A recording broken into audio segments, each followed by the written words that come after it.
Good evening, people. Welcome back to another live stream. It's the 20th of November 2025. The time is 8 p.m. UTC. It's good to be back on the streams. It's been a while. My last one was back in October. And on that stream, we talked about the possible downside risks. Unfortunately, that's come to fruition. But before we proceed ahead, if you can just give me a quick audio check and that you can see my screen in the chat, please. And we shall go ahead and continue with today's session. Fascinating day in the market. We've seen all the major indices sell off, from the SPX, the Nasdaq, to the Nikkei. Dollar showing a bid. Bitcoin obviously rolling over. Bitcoin has been showing relative weakness for many weeks now, whilst equities was trading higher. Despite the fact that many participants of the market thought Bitcoin was lagging and it will eventually catch up to equities, that was unfortunately not to be the case. I remember the last time we saw such a lag was November 2021, when Bitcoin was rolling over and equities were trading higher into January 2022. And then eventually that kind of signaled the top of the market, top of the cycle for that period. All right, great. Audio all good. Screen resolution good. And I'm also being joined by Jonathan, who's a market analyst at Prime XBT. I'll be bringing him on the stream very shortly. But as always, a special thank you to Prime XBT for partnering with me for these streams. Anything said in today's video is not financial advice. It's just my view of the market. It's for educational purposes.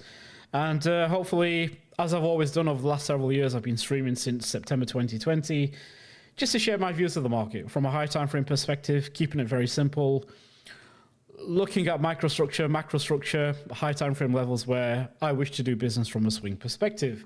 Obviously, my own style, I also trade intraday as well, but that's generally something that I cover on my private mentorship, or it's not a paid group. I was running a mentorship starting in March of 2025. You know, it was primarily charity based.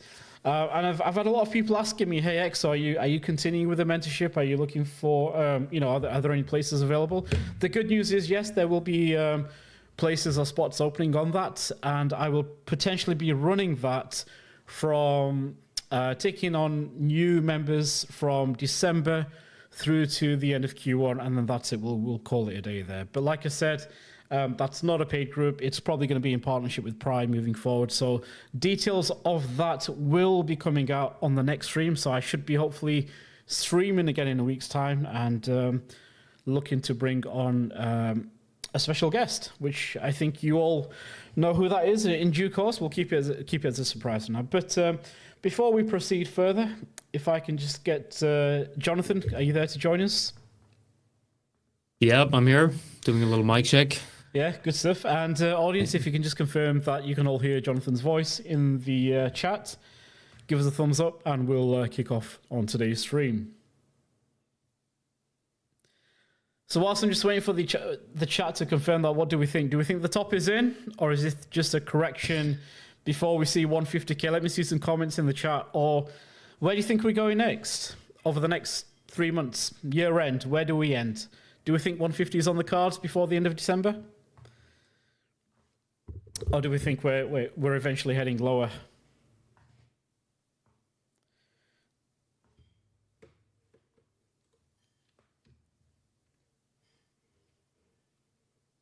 Correction. Interesting. All right, I'm just going to kick off the stream here. Jonathan, I think they can all hear okay. Thank you for joining us. How have you been? How's your day been? Oh, I'm great.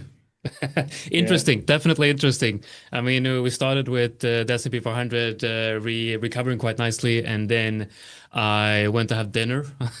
Amazing. Looked at the charts, and I'm like, wait, we teleported straight down to new lows.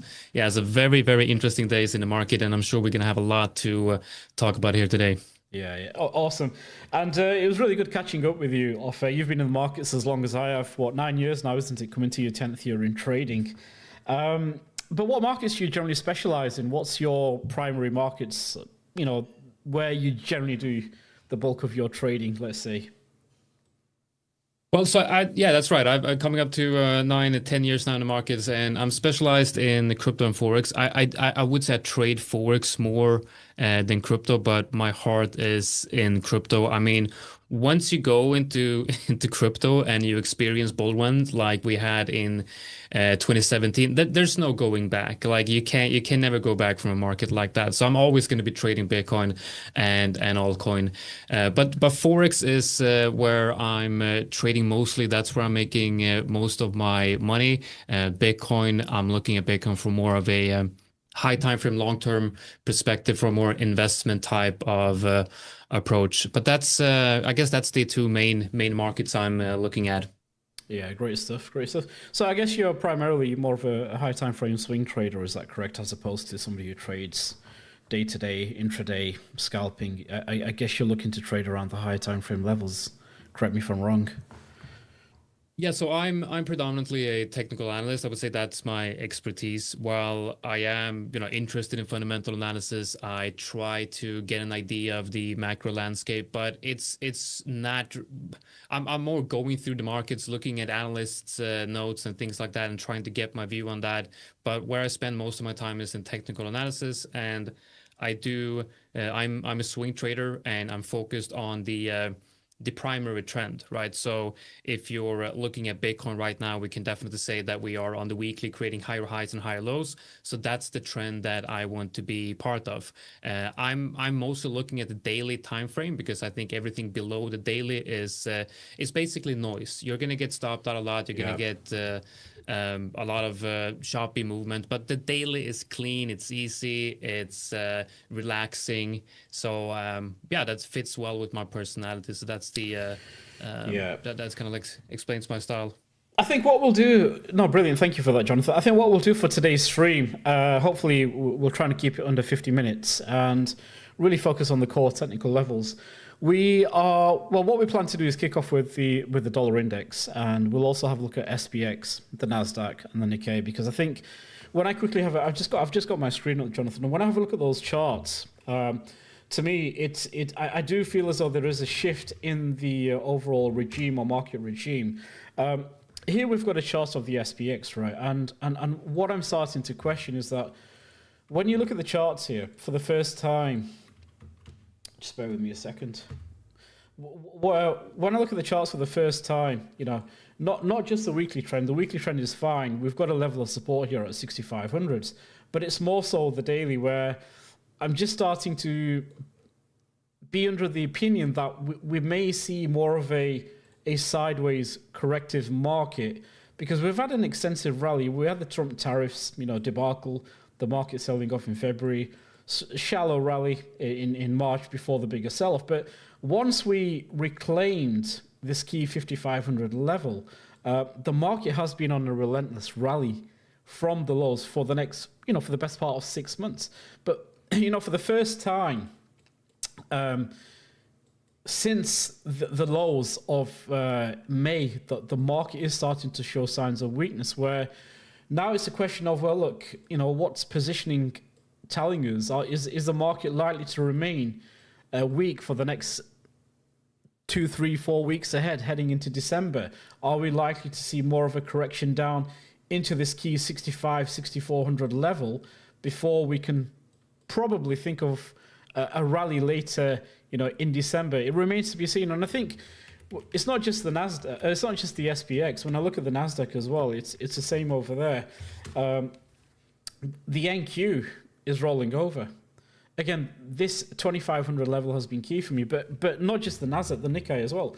I don't know where it is, but every Thursday for the last few weeks, Bitcoin has sold off. And I don't know if people have picked up on that. My good friend Tom Capital has highlighted that, and he's talked about that on his timeline, that Bitcoin has a tendency to sell off. If there's weakness, then it generally sells off on Thursday. And I'm kind of kicking myself that I didn't take advantage of that today, because I've caught the other moves down on Bitcoin, but not so much today. I was kind of distracted elsewhere. But again, when you look at the Nikkei here, it's we're seeing signs of the market eventually going this extensive rally all the way from the lows in April to current day, where we're seeing consolidation now between the 1221 bands. And if anybody who's been following me for quite some time, I use a variation of the 1221s or the 1225s. Obviously, the 1221 being slightly faster. So there are, for me, I wouldn't call it concerns in the market, because obviously we've had quite an extensive rally.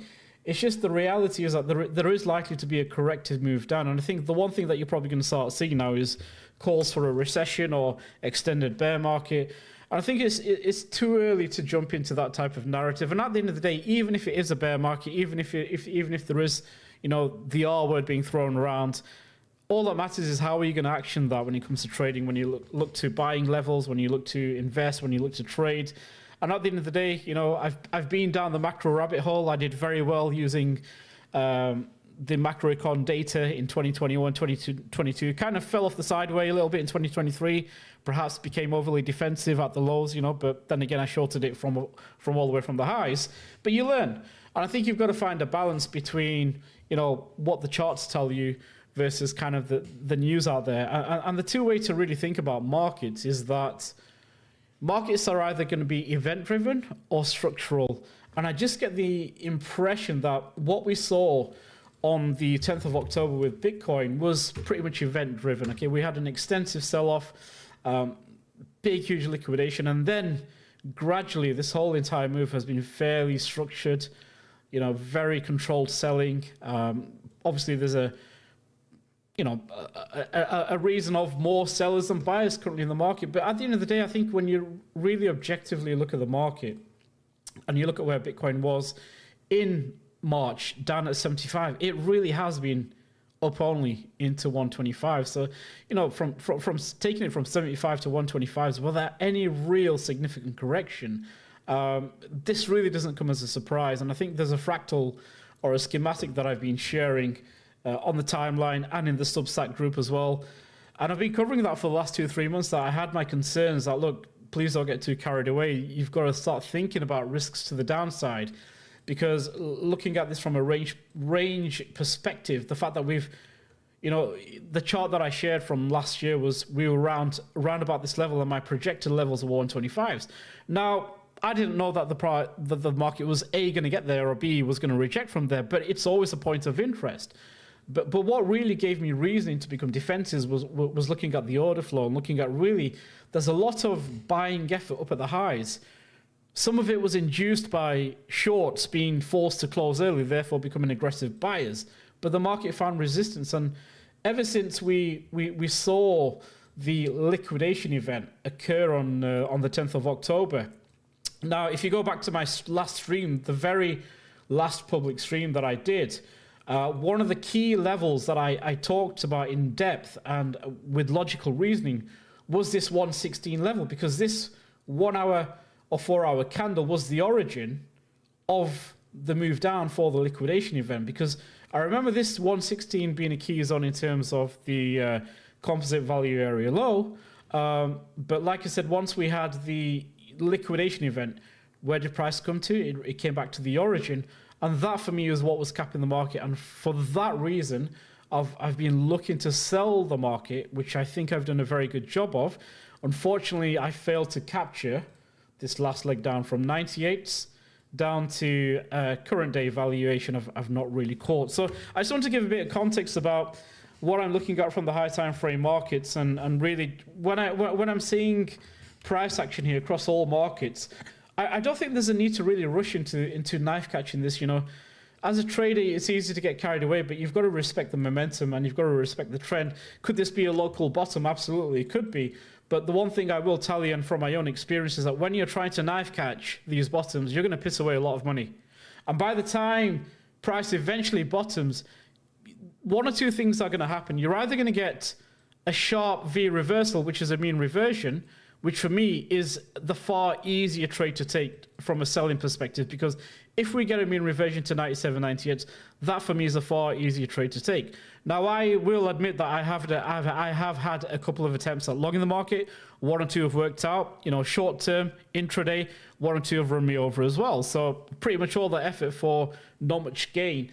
But the one aspect that I was going to talk about is that you're either going to get a V reversal, but what would be better in terms of price going higher is more of a structural bottoming process that takes a good month or 2 or a good several weeks.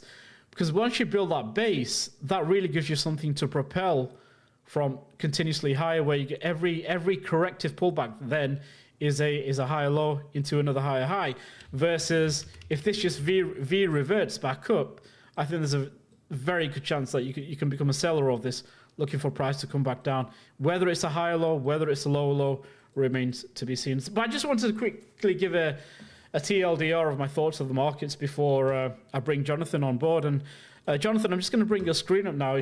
Why don't you take it away from everything that I said? Why don't you tell us what you're looking at when it comes to the market?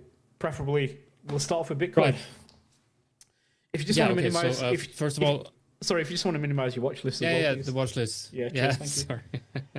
No, so first of all, love the analysis. I'm absolutely in agreement with that. So the first thing I kind of want to bring your attention to is the fact that if you look at the trend that we are in currently right now on Bitcoin, I'm looking at the log scale right here. So for those of you who don't know, the difference between the arithmetic scale and the log scale is that when you're looking at the higher time frames, it's easier to get a complete picture of the trend when you're using the log scale, because the moves are normalized by percentage moves and not the dollar value. You can easily demonstrate that by just adding that percentage tool and moving it up, and you see that the percentage of this tool never changes, but the dollar amount does, and it's going to be reversed when you deactivate the log scale, and you can see the difference here.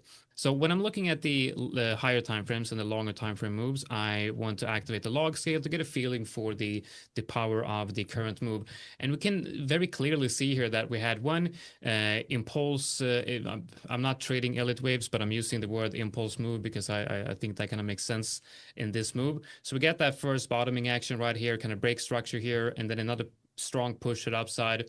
Another strong, but this one, you're obviously seeing some exhaustion here in the uptrend, where you're weakening out, bottoming out, or topping out here in a range, breaking down. But if we look at this from a buying the dip opportunity, we can see that this move to the downside, 32.82%, 39.93% on the second one, and now 31.96%. So this dip from the top to where we are currently is almost exactly the same amount in percentage from that top to this bottom. So what's really the issue here? If you look at this from a long-term high time frame perspective, what you want to see for this to really be a confirmed downtrend, obviously you want to take out these lows, or at least come up and create a lower high first, and then maybe a double bottom that could perhaps break down. But looking at Bitcoin here from the higher time frames and zooming out, to me, it would be, honestly, stupid of me not to look for buying opportunities here, because we are in a bull trend, an uptrend, and we're hitting a support level. Yes, we have erased, all of 2025 gains. That sucks, but still, we're at a level where if you're bullish on Bitcoin for the next 6 to 12 months, then not buying here because of fear of more downside, then you're not really investing, are you? You're just thinking, you're just emotional, right? So from a strictly technical point of view, I'm loving this level. Now, if we zoom in, as someone who's trading on the daily time frame, I'm never really going to be catching a knife, because I'm always going to be looking for a daily candle to close and give me some kind of confirmation. And I love what you said about a V reversal might just come up, hit resistance, and that's going to be a good selling opportunity. But if we build the base, which if I'm looking for a base down here, because I think that if we build the base here and sentiment in the market returns to bullish in the next few days or week, it might not look like a great base on the daily, but that's when I use the 4-hour. So if we can see some type of base being built here, maybe first reclaim that level, right? Maybe create a range. We got the range EQ here, trading a little bit and peaking above the range high. And we get that on the 4-hour. And then maybe we have a multi-candle reversal pattern, which might look like, a bullish candle here, and then a big bullish candle engulfing that one as a bullish engulfing. That might be my signal to enter. And then the fact that we're in the Fibonacci zone between the 0.618 and the 0.786, what I call the reload zone, but it's just a name, doesn't matter. These are the fib numbers. That zone is historically in all markets, basically all markets. You can look it up yourself. On the higher time frames, it's a very good area where you usually have great buying opportunities in bull market. So yeah, I'm bullish on this, even though I'm cautiously bullish. Yeah, it's a fair point. I think for me, as somebody who's been very defensive since the highs, like I said, I've been shorting the market consistently. I've had really good 4, 5, 6 weeks. I think I tweeted earlier in the week that I think the easy shorts are over now. Obviously, I've missed this last leg down. It's fine. I'm not going to catch every move. The main thing is I'm not losing money. But when I look at the markets here, I think technically, give or take, I'm not sure where we're going to find support. And my job as a trader is not try to guess where support is going to be. I'm going to let the market show me where buyers are willing to step in, or where sellers are becoming aggressive. Because one of the key things that I talk about is when it comes to trading markets, I'm just going to bring my screen up for a second, Jonathan. When it comes to trading markets, what you really have to think about is if you have, some key level here.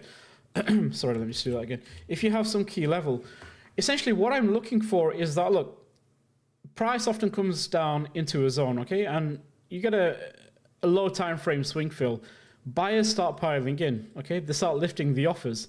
But above, higher up, there are some stacked passive asks. And these could be your larger players, commercial players, who are looking to sell at the market. Okay, so they're waiting for their bids to get filled. And for all this aggressive buying, lifting of the offers, if they can't push price higher, but the larger entities at play are absorbing all that aggressive buying. And don't forget, you've also got people who may have shorted the bottom, right? So they also are going to become forced buyers, because what happens when you open a short and you have to close out your position? You're essentially becoming a buyer. But what happens when your stop gets triggered or you get liquidated? Okay, you are becoming a forced buyer.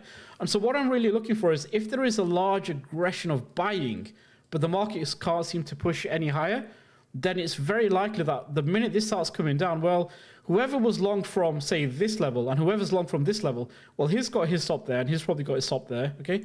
And so that's what gives you that cascading effect, that when these large passive players who are looking to get their orders filled, and just a price only trades halfway into this zone, and then starts breaking down, what do you think the players in the market, the participants, are going to do who never got their orders filled? They're going to chase down, aren't they? So then they place their limit orders at the next level, okay? And therefore, any bounces are just being absorbed by passive sellers, the large sellers. And again, when price pushes lower down, what would you do? You just assume you've long the market over here. You're now offside. You're probably going to be very hesitant to hold that position. So therefore, you're going to close. And that adds further selling pressure. And that's what I've seen happen during this downtrend, where buyers are stepping into the market. Okay, a lot of effort has gone into buying. It hits resistance or local resistance, and it just rolls over. And that rolling over has primarily been fueled by aggressive buyers who are then flipping out of their positions or getting liquidated on the move down. Also combined with the fact that there's a lot of selling in the market as well from a swap perspective. And then obviously you've got participants who are looking to sell on perpetuals or futures as well. So really, it has been a seller's market for the last several weeks. But having said that, what I'm now looking for, and I think what I'm starting to see signs of, is that there's a lot of aggressive selling coming in just a short while ago at these lows. And what does that mean? Is it's where you've got a large number of sellers, high volume of selling, but really price couldn't push much further lower down. Price rallies slightly, and then it comes back down again for a real effort, but it's been absorbed. So that clearly then tells me that there's a level of interest here in the market that, in terms of passive bids, they're absorbing all this effort, and for all that selling in the market can't seem to go lower down. If I just bring up XO charts, actually, I might just have that over here on this image, just to demonstrate to you what I've been seeing for the last few hours. So here is the footprint chart. I'm just going to change the tick setting to, say, let's just go with 1,000, okay? Now, if you look at what I've just said, in terms of price, if you look at the volume that's being transacted, okay, so here we go. Here's an example of this. So you've got the VWAP band. You've seen a level of aggressive buying above the VWAP, but look at how the candle closed, okay? And when you look at the delta as well, there's your delta. It's positive, but yet price has pushed up, but it's closed red. So what does that tell you? For all that aggression in buying, the market wasn't able to push higher. And what happens again subsequently? We see a lot of positive delta in the market. But again, why is this not closing up? Because it's been absorbed by sellers, passive sellers in the market who are in control of the move down. Okay, and so what happens then? If you've essentially longed this, and you're longing this, and then look at where price closes. The next candle, it barely trades up, and it starts trading lower down. So all this position now becomes unwound, and that's where you get this aggressive selling. It's a combination of positions opening and forced sellers entering the market. Now, let's just fast forward ahead. What's the point that I'm trying to make? So look, you can see that pattern continuing. Buyers are trying to step into the market, price trades lower down, but here's where I'm starting to see a shift. Because if you look at the momentum and if you look at the effort, we've had minus 35, 45, 68, 43, 41, 46, minus 22. That is a lot of selling. Yet for all that selling, why has price only traded a few $100s? Okay, that's the first sign that I look at the market. And even when you look at the delta, look at the volume. We've had, in terms of the candle, we've had $3.85 billion worth of volume, and the delta is heavily red. Minus 207 of net selling in this candle, okay? 60-minute candles. And the next one, 294. The one after that, again, more further negative delta. A lot of aggressive selling, yet price is being capped at this level. Why are we not breaking down? For all this effort, there's no gain, okay? So this is the very first shift that I'm looking to see in the market, to think, all right, you know what? I think sellers are starting to become exhausted here. So is this the slowdown in momentum that I need to see to start contemplating about thinking about longs for at least a mean reversion back up to 90K? Because at the end of the day, if this level is to hold, you know, and let's just assume that this isn't the low of the day, let's just assume that for whatever reason, price comes back in, sellers come back in very, very heavy. So again, we see large selling at these lows, but price closes back above. That for me now is starting to signal a potential shift that the market could reverse from this point. But obviously, where that idea becomes invalidated, and I'm not looking at the market to think, okay, I'm going to hit a long now. I'm just trying to identify signs of a shift in momentum. And if you look at the delta, it's when I just zoom out the charts, you can see, just looking at the delta here, sellers have been in control all the way down. Red, a bit of blue, okay? Kind of mark the top. So again, for all that aggressive buying, well, they've got trapped. And what's the market done? Trades back under the VWAP bands. Trapped buyers who are looking to long the market here with a combination of shorts being squeezed out, and the market sells off. But now for all this heavy selling that we're seeing at the lows, is this the first signs of seller exhaustion? Remains to be seen. But again, that's kind of one way that I look at identifying whether I'd be interested in long in the market, or whether I'm just waiting for further confirmation to see seller exhaustion. So if there is another push down, are sellers able to take control and take it down into 85s? Or is that the deviation where we get a push down, price reclaims back above there? That for me is now, okay, I'm going to start chipping away, pull back, another rally, I'll add to my bids, and then look for profit into the mean reversion of 90K. So that's kind of how I look at the markets from an intraday perspective. Sorry to kind of ramble on there, Jonathan. I just wanted to give an insight as to what I'm seeing when it comes to the flow and the footprints. But just bringing back to yourself as well, I think one of the, on the high time frame level, if we just look at your chart, correct me if I'm wrong, what's the moving average that you're using here, and on the right, weekly so I was basis? looking at Yeah, so I was looking at the 100 EMA.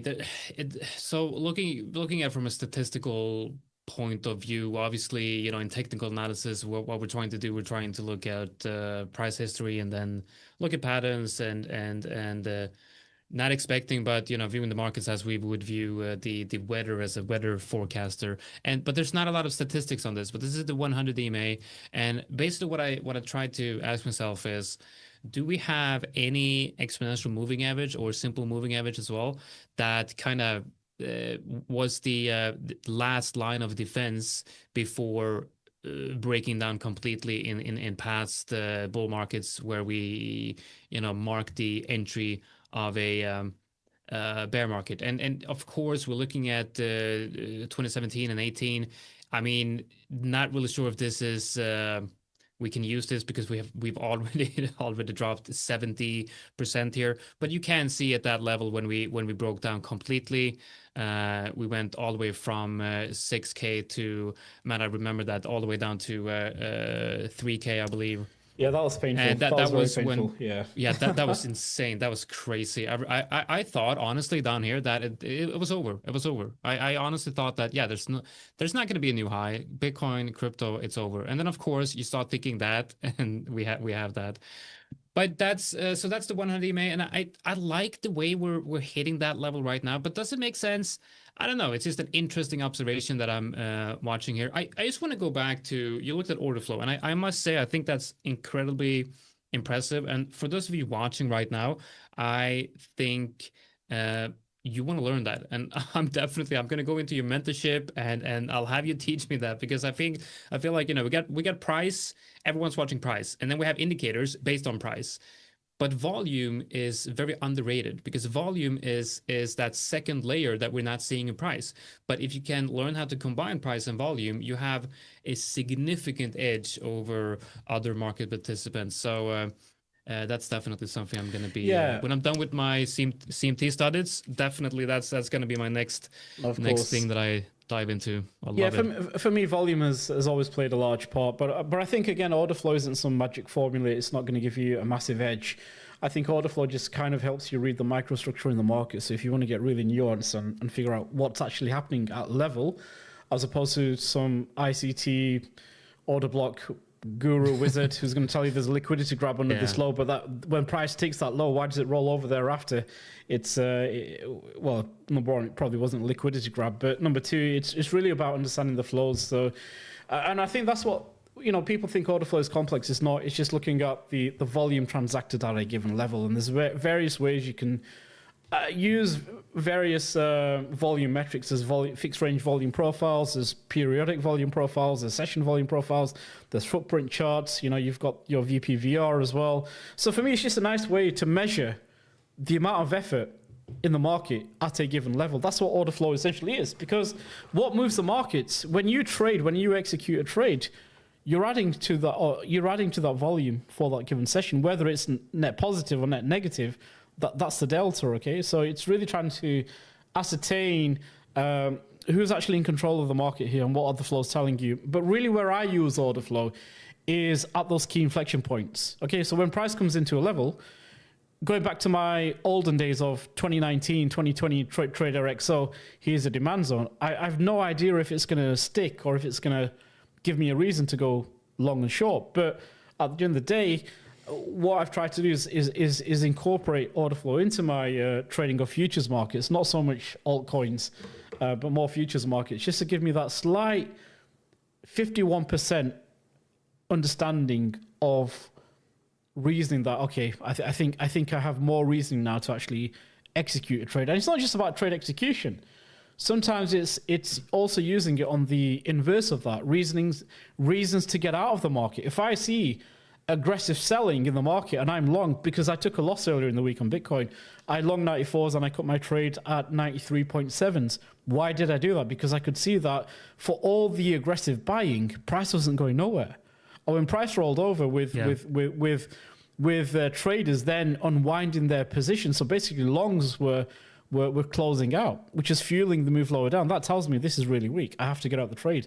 Subsequently, price traded down into 91s and 90k, and then obviously thereafter the rest is history, really. So, but I'm not sure if you're supposed to.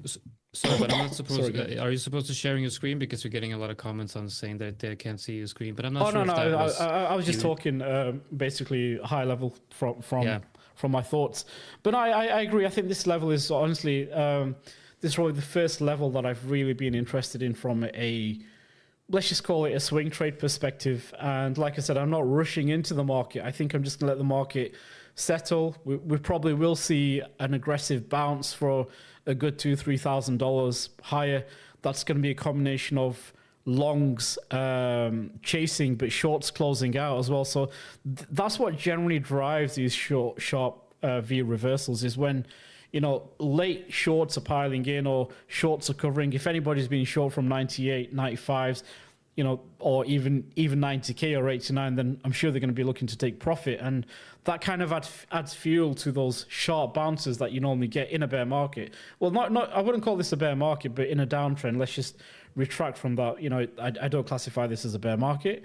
I think it's too early to even call it a bear market, and by the time bear market's in, we're probably closer to the lows than we are to the highs anyway. So it's just a really bad way of framing markets.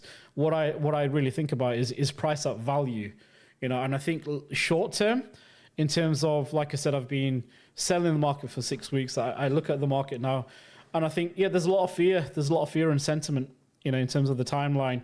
That is the top is in. Is that it for this cycle? Are we now heading into a bear market? And that's fine. People are going to speculate, but at the end of the day, as a trader, I'm looking for opportunities to trade this market. And the zone that we're in now, this 80s zone, is of interest. But the key thing that you have to remember, just because I'm interested in this zone doesn't mean I have to do business. Sometimes part of being a good trader is recognizing that, all right, here's a trade setup that I've got planned, but you don't have a reason to take the trade. That is part of being a trader. Just because you've mapped a trade out doesn't mean you have to take it, because if the conditions aren't aligning and you don't see the reasoning that you need to see to execute the trade, then don't take it. It's as simple as that. Okay, but the whole point of what I just said there is that you have to understand your own process. You have to understand your strategy. You have to see the conditions of a trade setup that give you reasoning, as opposed to, I think we're going to bounce here, because that's not good enough sometimes. Okay, you've really got to understand your process and strategy and have a playbook and understand where your edge lies in this game if you really want to make it. So I think we probably both align here, Jonathan, that this is probably in here somewhere. There's going to be a good level to bid. I just don't know where yet, in all honesty. But like I've explained, I'm just waiting to see signs of seller exhaustion. Maybe we see one more liquidation move down. Maybe we go all the way to 75k. I really couldn't tell you at this point, so I don't really have any. I don't have a horse in this race, so to speak. Would you? But would you? Yeah. So would you be interested in buying at 75? Because that I have a problem with. You're looking at the behavior of the trend, right? You get up move, retrace, up move, retrace, up move, and then what happens if you come down here? Is that a retrace that you would be buying, or is that that's? Yes, it's a good level. It's very close to invalidation, because we're basically going to say, okay, what if we just draw a box, something like this, and then we would say, okay, this is a good level, and then what's invalidation? Well, invalidation would be a lower low, like breaking below that one, going below this zone. But I also feel like the best trends are the trends where the retraces are no longer then or no further down that maybe the 0.786 of that level, because when you go down and you create a double bottom, you create a different structure, right? So you might end up in a range, or there's going to be much more bullish momentum required to even come up and test that high. So I'm not even sure. I think I'm more of a buyer here than I am a buyer here. I would need much more confirmation and conviction to buy down here, because honestly, if Bitcoin drops another 11-12%, I'm going to be thinking about Bitcoin as potentially being a leading indicator of sentiment in the market. And then I have to look at the macro regime. Like right now, I believe we are in Goldilocks conditions. We have a strong US market, job markets are relatively strong, but there's a lot of potential of liquidity easing in the markets, and there's a lot of signs that something might be breaking where we're going to enter a true bear market. And the closer we get to this level, the closer the risk and the chance of a true bear market. So if we had a question, is this a good time to be a dollar cost average or start a dollar cost average strategy? I mean, if you're bullish on Bitcoin and you're in a bullish market regime, it's always a good time to be dollar cost averaging. But if you are doing so from a level to level basis, I honestly think this is a really good level. Now, no financial advice, of course, but for me personally, these are the levels where I'm going in heavy on trades like this. So if I have a swing trade, I'm going to be watching this. I'm going to not have a stop loss on my position trades or my swing trades, but I'm going to look at this as my mental stop. And then I'm basically gonna look at, okay, so where can we go? 150. That would kind of be in line with the trend.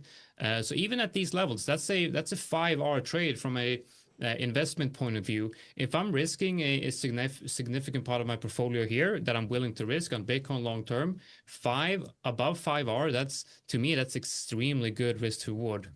So I like this. Yeah, and I think what really matters here is the styles that you and I have. They vary. You know, for me, I can say the 80s is a good buy, and all I'm looking to take it into is a lower high.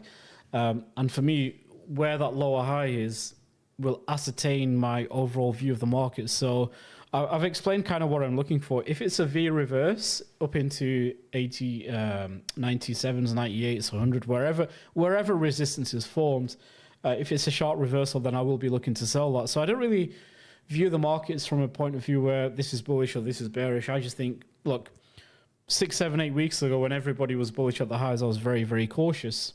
Now sentiment is pretty shit. Let's be honest, it's flat on its arse. And I don't even care because I'm looking at the market and think, all right, where can I find a good opportunity to long from? Because I do believe there's going to be a long in here somewhere. And equally, if the market bounces and finds a resistance, I'll then be thinking, all right, I'm looking for a good sell opportunity. That does not make me bullish or bearish. I think where my definition, and if you just come back to my screen, here's what I'm looking at, in all honesty. When I look at the market here, and when I go to Bitcoin on the high time frame view, the first thing that I want to point out, and this is where, for the viewers who are watching, this is how I shift context, okay? So when I go to every time frame to the weekly, we've just crossed over on the 1221 EMA. Sorry, bear with me a second. We've just crossed over on the 1221 EMA.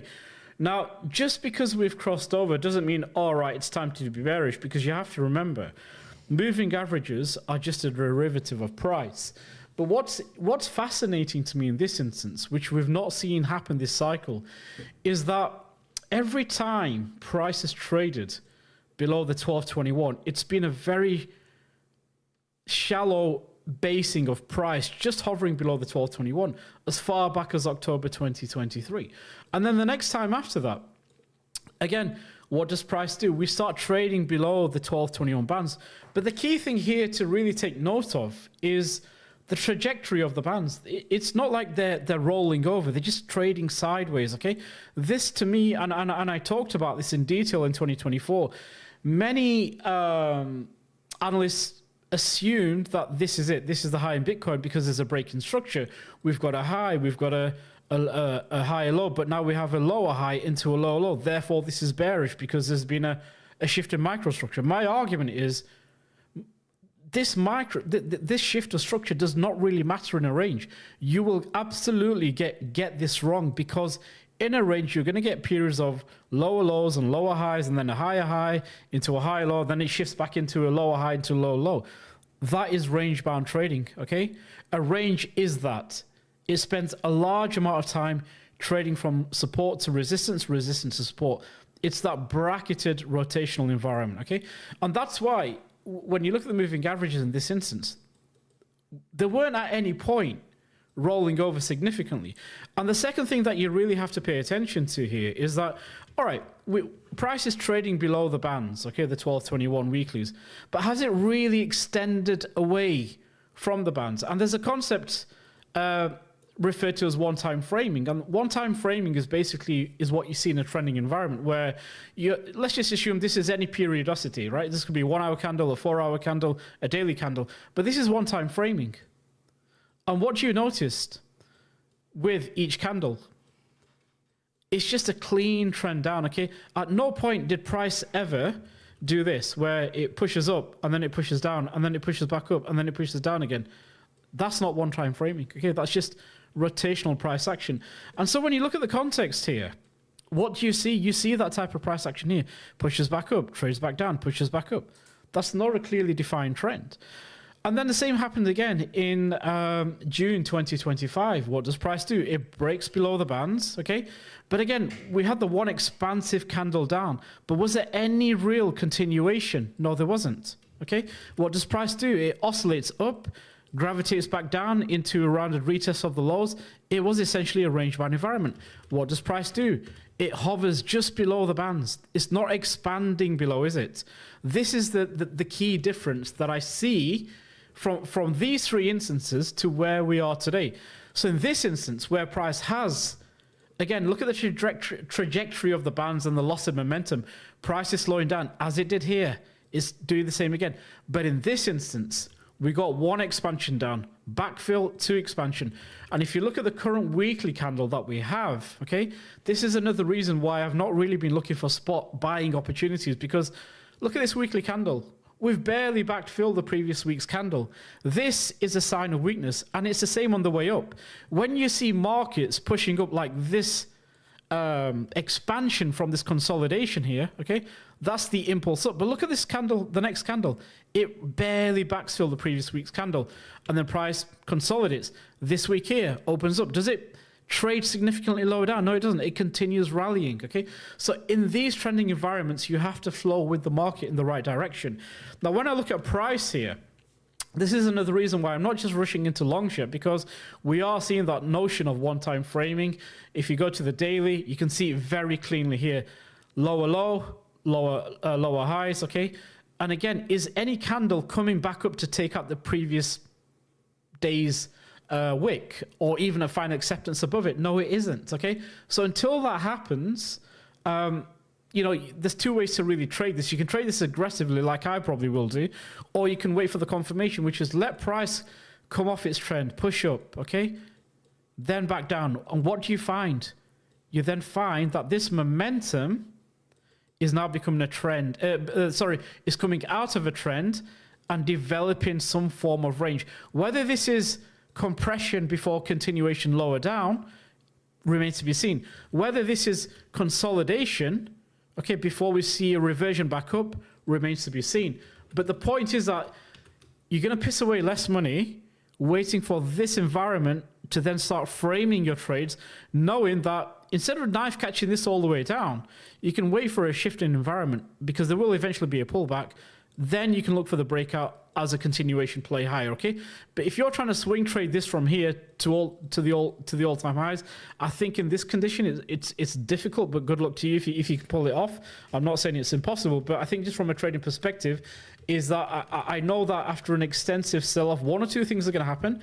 It's either going to be a sharp reversal back into the bands. It'll probably come back lower down again, or we get a slightly deeper sell-off, consolidation, and then another continuation lower down. Then we build a base, okay, range-bound environment like that, and then we can start pushing up again. Or if we break down, then we have to go with that, and we're wrong on the idea. So I just really wanted to point those concepts up. But basically, going back to what I was talking about, that's the first real structural change that I've seen in the market. When you look at the weekly bands, when you look at the 12 and 21s, when you look at how markets generally sell off, there's an example of it. That one-time framing, there's barely any pullback on the previous weeks, straight through the bands. Look at that multi-week consolidation, okay? Same happened again, 1 week, 2 week, 3 week through the bands, consolidation, second leg down. That's your first leg down, consolidation, that's your second leg down. So I feel as though, like, if we are going to consolidate in this range, we're probably going to do something like this, okay? Or this, because look at the extension of the sell-off. And we saw that happen here again. We will probably see a good few weeks of rotational price action. And this is generally where I perform really well, looking to trade the range. Okay, these are really, really good ranges from previously we saw 75 to 88. That's a good 12, 13, 14K range. You can make some really good money on that if you structure your trades correctly and you play the extremities really well and flow with the lower time frame, directional trends on the lower time frames, okay? But as it stands now, I'm just telling you from experience that this is where you start pissing money away. Can it bounce from here? Yes, it could. But is it worth the risk? Just slow down a little bit is all I'm trying to say. So that's the weekly time frame. When I now go back into the daily is also telling me, hey, Exo, you need to be careful because this is a fairly strong downtrend, okay? at no point has price ever really traded back above the band since 116s. Okay, there's a double rounded retest. Look at that sell-off. Caps price, I short. Caps price again, I'm short again, okay? This is where I've not really got latched onto a short from 98, so that's fine. Didn't catch the entire move down, that's okay. Did catch 125s down to 116s. Did catch 116s down to 107s, 107s to 98, and that's it. Now, when I look at the weekly and the daily, just think of these as a regime filter. Why do you want to fight the trend? Why do you want to be on the wrong side of the market? When the market is telling you that, hey, you know what? There's a big structural shift here. You don't really want to be flowing on the wrong side. Just equally how, where if you look back in back at April, May time, if you look at the weekly time frame there, this here confirmed. Don't fade the market, okay? And then when you drop into the daily, where I've marked that level, well, there's that. Look at the trend, okay? And then you get the consolidation as a range-bound environment. If you're looking for shorts, then this would have been it. And then potentially here, but obviously the market continued high because the overall regime of the market on a weekly basis, at no point did it ever roll over. The strength is to the upside. So this is where I think, and I'm going to use the word defensive, okay? I'm not going to use the word bearish or be cautious. I'm not going to doom post or doom talk. I think there's going to be good trading opportunities if you're a trader. If you're an investor, then I think it's a case of where just let the dust settle slightly, let the market find some structure, let it find some balance, okay? Because right now, this is an imbalance in the market. This is where sellers are in control, buyers are nowhere to be seen. Perhaps buying interest comes in lower down, perhaps it comes around here, but let the market show you where there's a level of buying interest to start then structuring a trade and start thinking about positioning. So you generally have a lot more time than you think. And it's the same with Ethereum. I tried to take a long in Ethereum at 2900s. For me, the 2900s was the key level. I've got stopped out of my trade. In fact, I cut it because if you look at this contextually, sorry, Jonathan, I'll be with you in a minute or two. But when you look at this contextually, if I just delete everything on the chart here and remove the trend scanner, from a range perspective, you know, I was very vocal with the fact that I've sold Ethereum at 48s, 49s, and I've also been very vocal with the fact that I've been shorting it, even in the private mentorship that I've been doing. To me, it's a range until it isn't, until proven otherwise. The retest of this high and the rejection, for me, was the sign that, yep, I have no reason to be bullish, but I'm cautious about the downside because I know historically, when the market has sold off, where does it go to? It goes back to the mean. So I'm at this point, I couldn't tell you whether the market is going to get there. But what I'm telling you is that there's a real risk to the downside here. I don't know what could cause it, but I've got no real reason to be bullish until we find acceptance back above here. For that reason is why I sold my Ethereum. For that reason is why I shorted. Now, in terms of the next key contextual level here was this here. If you look at the market, and again, this is kind of hindsight, but this is exactly what I've talked about time and time again on the timeline, before the market broke down, on the streams, on the Substacks, that look, when you look at Ethereum, what's been the key inflection point in the market? One, sell-off, okay? Two, sell-off. Again, the market sold off from where? Look at the expansion down. Every time the market has rejected from this level, look at the extension of the candles. That's telling you that there's heavy supply coming into the market every time from this level. Resistance. Resistance again. But look at where the market is selling off from. Resistance again. Okay? Now, the key thing that I iterated was that, and I remember covering this in detail on stream, that as we saw in 2022, look at the market breaking down and then look at the wicks. Okay? This is where you're going to see a lot of people say, fuck bears higher. You've got to buy the dip.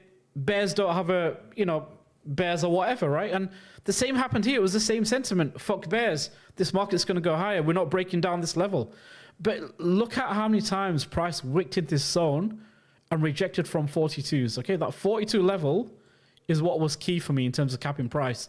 The minute we traded above it and got back below it, we never found acceptance above that. And at that point, I specifically stated that, look, I think there's real risk that if we start losing this level, we're going to see a move very quickly down to this mid-range. Well, if you understood what I've talked about in terms of the concepts of one-time framing, look at what we've had. One sell-off, backfill, not much. Another aggressive sell-off, not much of a backfill. Now we're into this support zone that I initially wanted to buy. I did long the market from this structure here. And I think what's going to happen, if I was to take a guess, if I was to hazard a guess, I think basically this is just another push lower down before we see some form of acceptance back above either this level here, or show me acceptance or confirmation above this level for a mean reversion trade up into 34s is what I'm thinking. Okay, so it's a case of a range high to this lower bounds of the range. You've got your mid-range above here. You've got your range quarter. You can see exactly why I'm taking it from one level to the next. Okay, nothing more complicated than that. I'm just literally waiting for the price to say to me, all right, aggressive sellers are piling in now. They can't push the market lower down. I think there's a reason to go long. I'm going to start chipping in, and the market eventually hits my target, or I'm wrong below this level, and we'll probably start trading this range. So notice I'm just taking it from one zone to the next. I'm not talking about I'm bearish here because the moving averages have rolled over.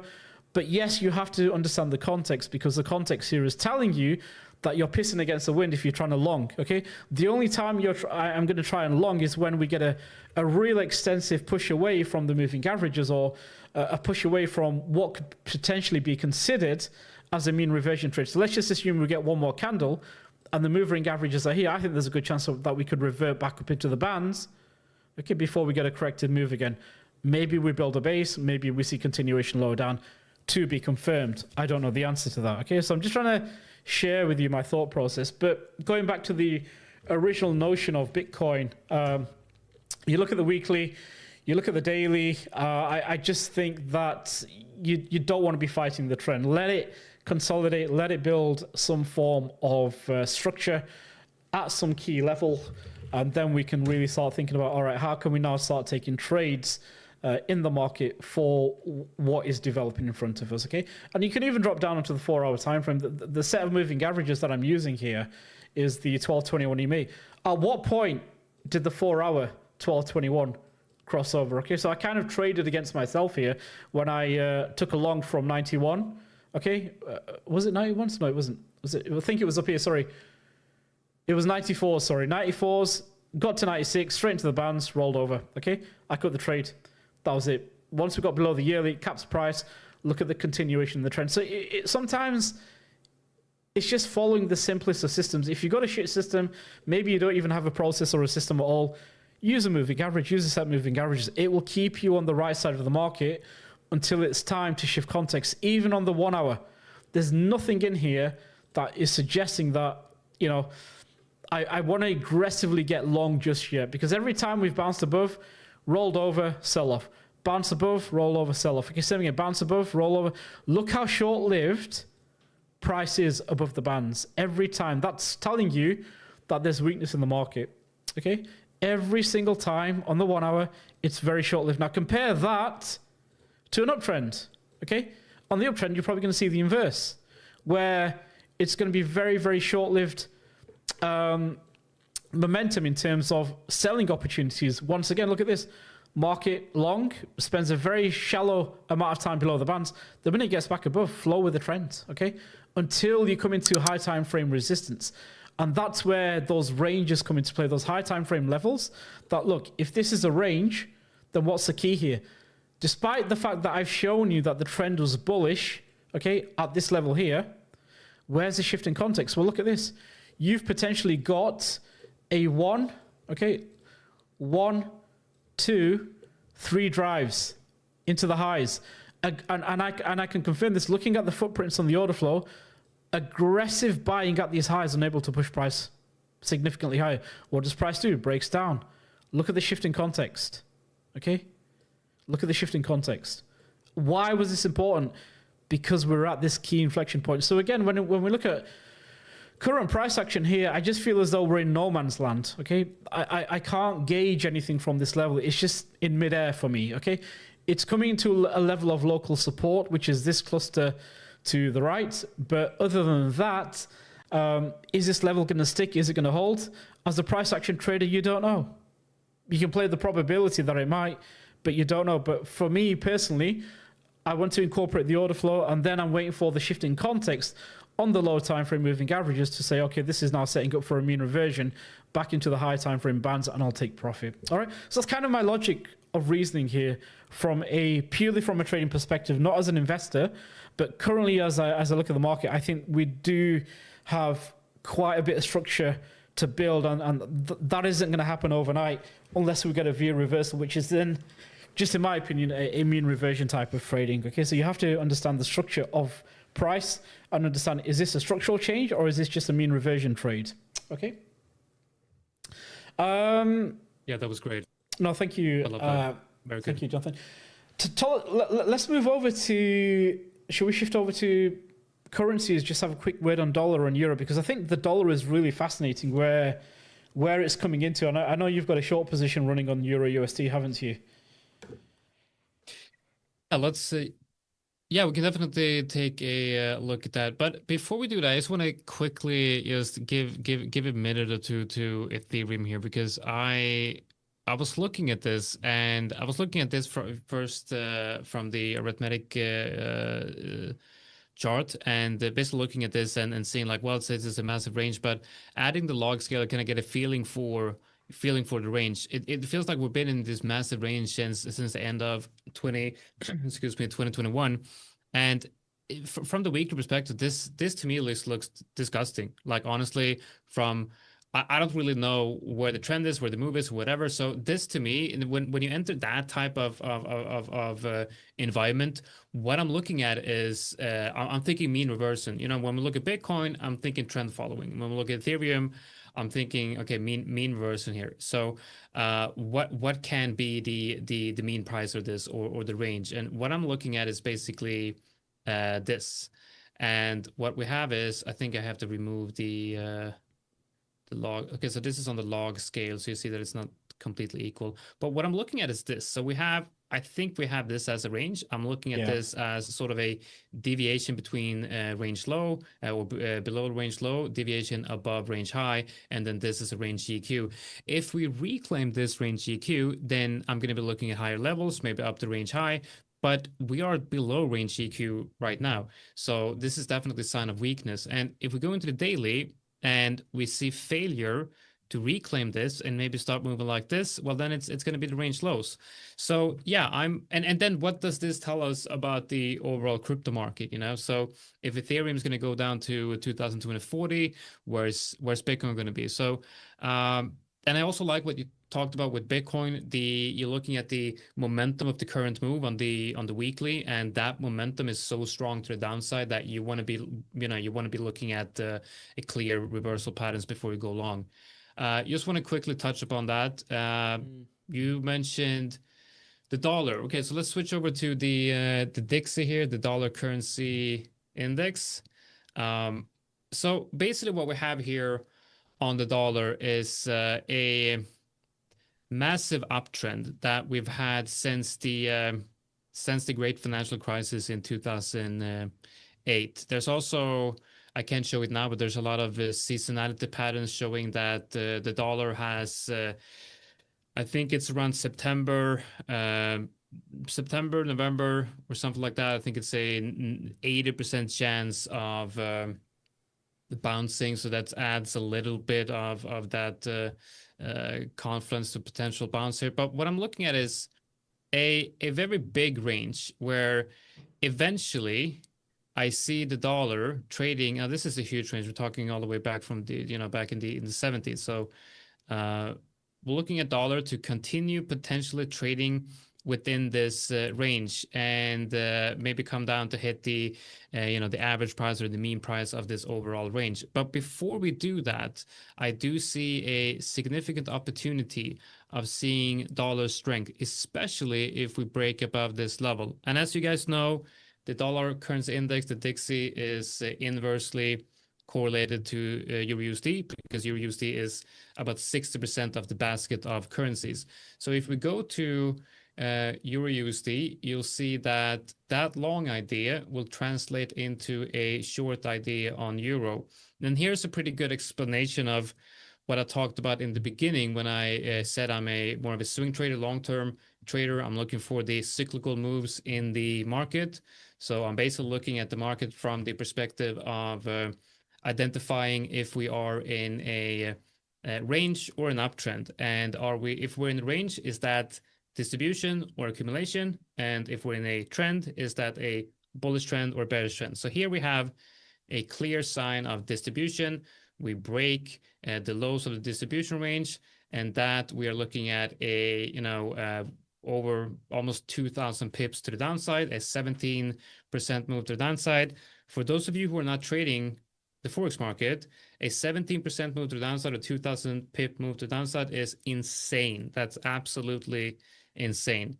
We then see what I would view as a fairly short distribution, and then we enter a sideways trending market, most likely based on a shift in the macro regime. We see clear dollar strength through this move into accumulation, strong uptrend, and now I'm viewing this as a potential distribution.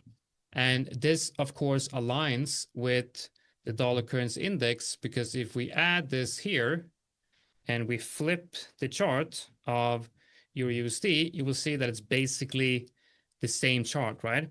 So I can't trade the Dixie, but I can trade Euro USD, which is basically the same chart.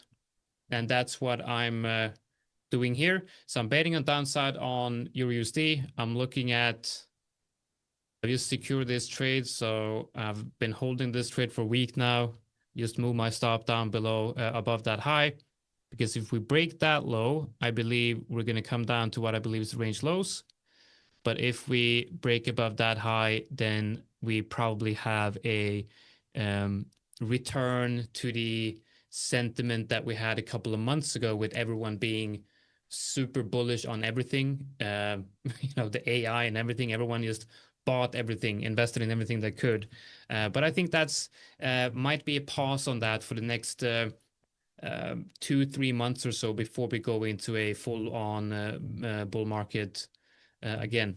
So that's what I'm looking at here. And also, of course, trading. I'm trading both this on Prime XBT, both Euro USD and the Bitcoin, as we have. You can actually trade all markets on Prime XBT. So you got you get shares. You can trade stocks, Bitcoin, crypto, spot, the futures market, and everything. So a little. I was gonna say that's probably one thing I've been playing around with Prime. I don't know if the viewers know, but I think there's been a lot of interest in equities trading. And just to let the viewers know that you can trade equities on Prime XBT. There's various promo codes flying around. You can use mine if you want. You don't have to. Nobody's obliged to. But you can get a significant discount on trading fees. But I think even off air and even with my own friends, and I've said it in streams as well, that I think I would like to venture more into trading equities in 2026. I think there's a lot of good opportunities there. I want to look at the price action there. I really like how clean the price action there is on that side in comparison to how altcoins are. And really, the more markets that you have at your disposal to trade, the more opportunities, or the more better opportunities that you can trade. You're not just forced to trade something like Fartcoin or shitcoin or whatever bloody coin it is that falls flat on its ass every 6 weeks. Whereas in stocks, when the market's bullish, when the regime is bullish, when the Nasdaq is going up and the indices are going up, your Max 7 are going to perform. Nvidia's been on a relentless run. It's coming off that top.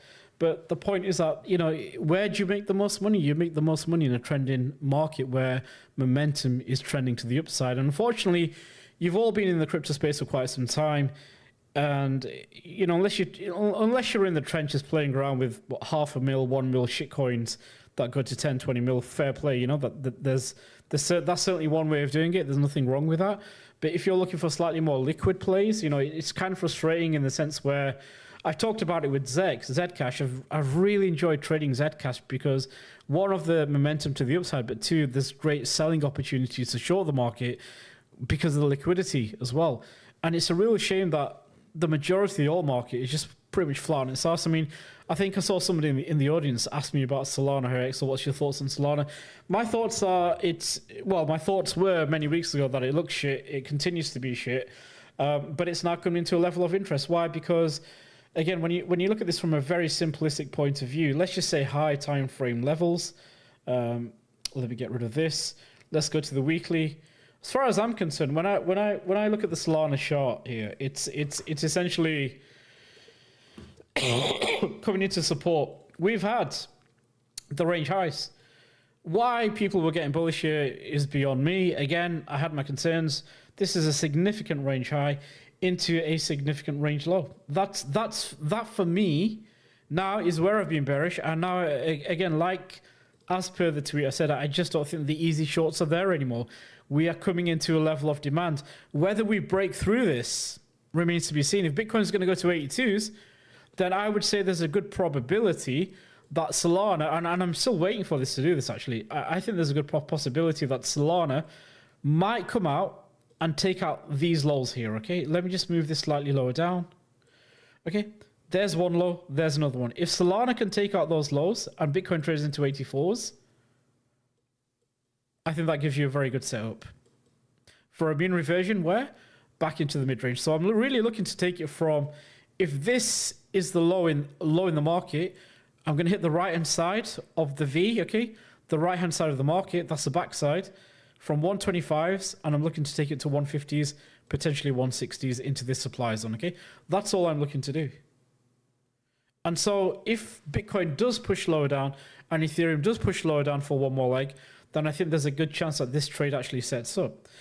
But again, it's one that I'm watching for whoever asks in the audience. But again, when you look at the higher time frame, you look at the trend scanner, it's just been one-way traffic. There's nothing bullish about this, all right? Until we can build some form of base just like we did here, okay? Show me a build of base. Show me that we can trade above the previous low, and show me that we can start shifting structure in terms of local higher high, higher low, local higher high, and then we've got a rotation up, okay? Into the mid of the range. There's a mid, right? Cap in price, okay? Support, support, support, breaks down. This is the reversion trade that I'm looking for from a long perspective. Why would I want to short into this? No reason to, for me, in my opinion. If you're a day trader or a scalper, fine, go ahead. I'm looking for a rotational play, because we are now at the extremity of this range, and that if there is a level that has to or is likely to hold, then this is going to be it for me. If we start trading below this, that's the point where, as I said on stream earlier on, that sometimes you can set up for a trade. Okay, so like I said, I'm waiting for price to potentially push into this, and I might take the long here, but if this starts rolling over, I need to get out of the trade. I've got no reason to be a part of this trade anymore, because now the possibility is that we may come down and take out 93s. Okay, so it's not about being, oh, X or you are bearish at those. I'm just telling you objectively that if I'm long the market here and it's breaking down, then I've no reason to be in the trade, because I can always get back into the market. Is if this pushes down, takes out these lows, then comes back up, fine, I'll step back into the trade. Big deal. Okay, just because it broke down doesn't mean I'm bearish. I'm still trying to become a buyer, but I need to see reasoning or a shift of reasoning as to why I want to get long again. Otherwise, I'll probably be looking to long this level here. I'm not looking to short the move down from 110s into 92s. Just how, as price was trending up into 240s, 250s, I wasn't looking to long the level. I'm thinking, right, where can I short this now? Because it's either going to be from this level here, or it's going to be from this level here. It was either this high or this high. Okay, one of these in this zone is my area of interest. Whether it's here, or whether it's here, I couldn't tell you, but I know what I'm looking for when it comes to the market. Now, equally on the downside, it's all right. We've got this zone. I don't know if we're going to come down here and react, whether we're going to go deeper and then consolidate and then react. But I do know that the level of the area that is going to get me potentially back into the market for a long, okay, back up into 150s, 160s. Maybe it doesn't happen anytime soon. Maybe it takes a good 2-3 weeks. But that's kind of how I'm framing these high time frame trades outside of my intraday trading aspects. Sorry, Jonathan, just whilst we're on the dollar as well, I just want to quickly cover the fact that when I look at the dollar here, it is at a key level. I think this is a massive level. If we do start pushing through, then obviously 1 or 2 comes into play. You can see in terms of the daily trend and the daily structure, we are at resistance at this moment in time. So this is just something that I would keep an eye on. There's also, you've got the VIX to look at. There's been quite a spike in volatility today. We're trading up in the 26s. So clearly that's telling you that there's been quite a shift in the market in terms of positioning, in terms of risk off. And again, when you look at the ES and the NQ, that's quite the sell-off today. So do I really want to be knife catching Bitcoin when equities is falling off a cliff from 67s to 65s in a single day or two? Not really. So I'm happy to preserve my cash, my trading account. I'm not looking to short these levels. I just don't have anything actionable as it stands at this moment in time. And sometimes as a trader, it's being able to identify the environment as to where you have an edge. Okay, so I think that's my long ramblings over with. Jonathan, I don't know if you have much more to add. I think the one aspect we were talking about was Prime XPT and how you can trade CFDs, you can trade FX, you can trade indices now, equity indices as well. So it's a really good platform for me where I'm looking to day trade or run up a small account. It's the ideal platform for me, as opposed to having to wire across money into a brokerage and get set up and all that kind of shit that you have to put up with. So I don't know if are there any final questions in the chat. We'll stick around for 5 more minutes. If there's any questions, please do let me know. For those of you who are interested, sorry, go ahead. Yeah, sorry, I would love to cover 2 questions here. We have one asking if the spread is good. So right now we have one pip spread on your USD, which is amongst the best in the industry. And then we have another question: are the overnight fees and rollover on Prime expensive, or have they cut them? So we have worked on reducing those. So I would definitely say check it out and see the new numbers on that. And we're also giving away all new users that sign up gets a VIP membership for the first 10 days, which gives you 70% off on your trading fees on crypto. And you're also getting 20% discount bonus. I believe, EXO, you have a link for that as well. And there's actually no commissions and no fees on the PX Trader platform, which is a platform where you're trading CFDs. So that would be stocks, commodities, indices, Forex, and that sort of thing. So and we also have MetaTrader 5. So we have all the platforms within the platform. We have MetaTrader 5 for those of you who are trading Forex with that one as well. And so in industry competitive fees. So check it out. And I would love to hear your feedback on that as well. And we're here helping you out along the ways. We are very big with educational content, making sure that our traders know how to trade and gets the right information. And we try to take care of the trader from sign up to till the end. And if you're a big trader, if you're a trader where you have a good amount of volume, you are going to get a personal VIP client manager where you will get specific market updates and insights from our research team. So we're building something really, really cool here at Prime XPT, and I'm really looking forward to that. I've been very impressed with the developments of Prime over the last few years. They really have come on quite well. I think for those of you who want to play around with equities, I think it's a great way to get quick exposure to trading equities. Just play around and get exposure to those markets. If you look at what Nvidia has been doing the last few days, or today, it's sold off drastically, and that's why I've got a small account running on Prime, just to take advantage of, hey, let me just run up a 10K account and see how far I can take it.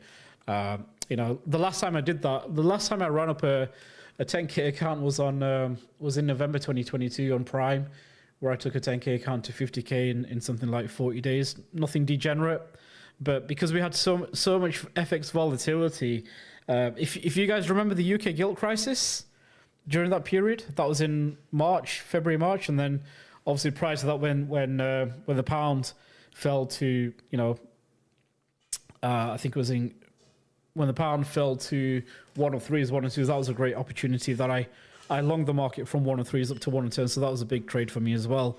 And I just took them in Prime just for the sake of ease, really. Deposit some stable coins, took some trades, and it's a really nice platform. I really do like it. I think Prime is coming a lot, and I'll always continue using it for that reason. The one thing I wanted to also mention is that, again, I'm not, there's been a lot of DMs. I keep getting flooded with DMs with regards to the mentorship. I just want to clarify once again that the mentorship is just basically me running streams now, or I will be running streams twice a week.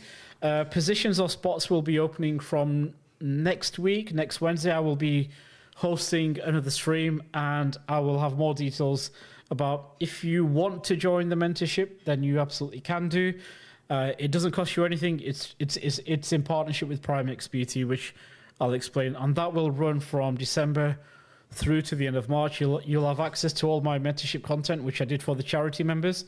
Okay, we raised some good money for charity, which I still need to donate at the end of the mentorship, but I've really gone into depth about creating a trading manual, trading psychology, trading routine and goal setting, risk management, order flow part 2, segment 2, the technicals, AMT, auction market theory, volume profile, market 1 and parts 2, order flow with guest luxury, AMT, trading with footprints. I've still got to finish this off. I'm going to go into strategy creation this week, and then I'm going to go into journaling next week, and that should be the end of the mentorship. But the resources are going to be there. Okay, I didn't charge anybody. It was purely for charity. It was supposed to be a 4-week group. It ended up being 6 months long because I just thought, why not carry on for the sake of it? The resources, obviously, I've shared my Excel charts resources here, and I'm going to be uploading more worksheets here. So I've got a issue tracker, trading, mindset tracker, mental development, weekly trading routine, daily trading routine, daily market focus list, pre-trade checklist, trade sheets. You can have access to all of them, do whatever you want with it. Maybe open up a paid group and flog it, I don't care.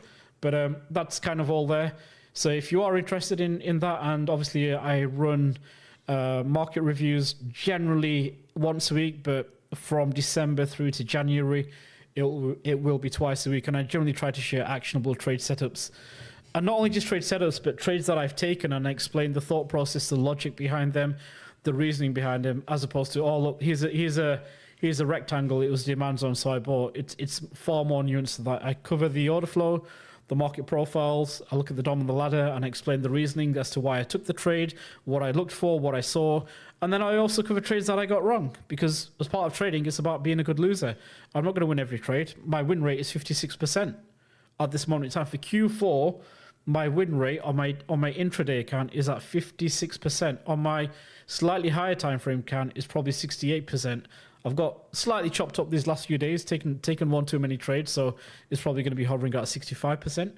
And that's the reality. This game is all about how good of a trader you are, and part of being a good trader means that how exceptionally well do you handle your losses, and you will lose a lot. And part of being a good trader, if you look at some of the best traders in the world, like Christian Koulamagi, who took a $5,000 account to $100 million, I think he said somewhere on his own streams that his win rate is only 25, 26, 27%. If you share that on Twitter, you're going to get laughed at. Oh, look, you've got a shit win rate. Win rate doesn't mean anything. It's all about your expected value behind a trade.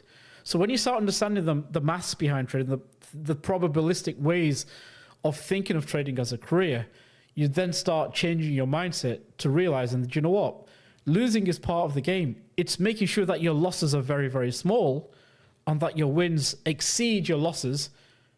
Then you've probably got a good chance of becoming a good trader. But apart from that, Jonathan, is there any final words? Thank you for coming on. I don't know if you have any final words, but I think we should call it a wrap on this stream. Yeah, no, I nothing to add. I mean, great comments there. Really like what you're saying about the idea that win rate is not everything. It's the overall structure and the approach to your trading that matters.